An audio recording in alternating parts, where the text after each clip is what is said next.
Le miroir de l'ego. Au plus profond de chaque être humain réside un reflet déformé, un écho qui répond à son nom. L'ego. Né de l'expérience et façonné par les attentes, l'ego se présente avec deux visages.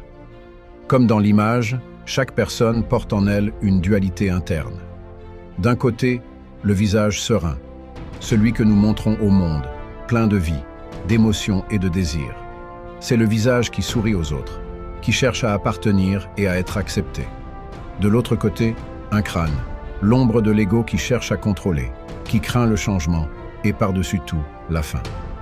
Cette moitié cache les insécurités, les peurs qui nourrissent l'ego, ce visage que nous ne voulons ni voir ni montrer, mais qui est toujours là, une partie inévitable de notre nature. Au-dessus, la galaxie en spirale symbolise l'esprit cosmique, l'origine de nos perceptions, le lieu où les idées de vie et de mort se mêlent dans une danse infinie. L'ego naît de ce chaos stellaire, absorbant les expériences de l'univers, mais créant aussi des illusions qui nous font oublier que nous ne sommes qu'une partie de ce grand tout. Plus bas, le symbole du yin et du yang est le rappel éternel de la dualité qui régit l'existence. Le jour et la nuit, la lumière et l'obscurité, la vie et la mort. Comme le montre l'image, au centre de cette dualité, un être s'élève en équilibre, contemplant les sphères du destin.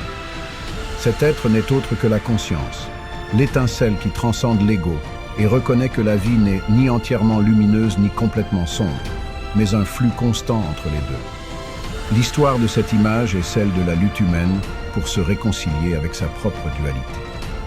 Le visage divisé en deux est la métaphore du conflit intérieur que nous affrontons tous. Quelle partie de nous l'emportera?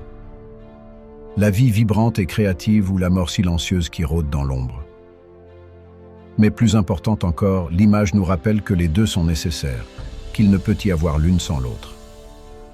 Finalement, l'image représente le voyage vers la compréhension de soi, le défi de trouver l'équilibre entre le masque que nous montrons au monde et les vérités que nous cachons dans les profondeurs de notre âme. La dualité fait partie de la vie, et ce n'est qu'en l'acceptant que l'ego peut transcender et que nous pouvons commencer à comprendre la véritable nature de l'être.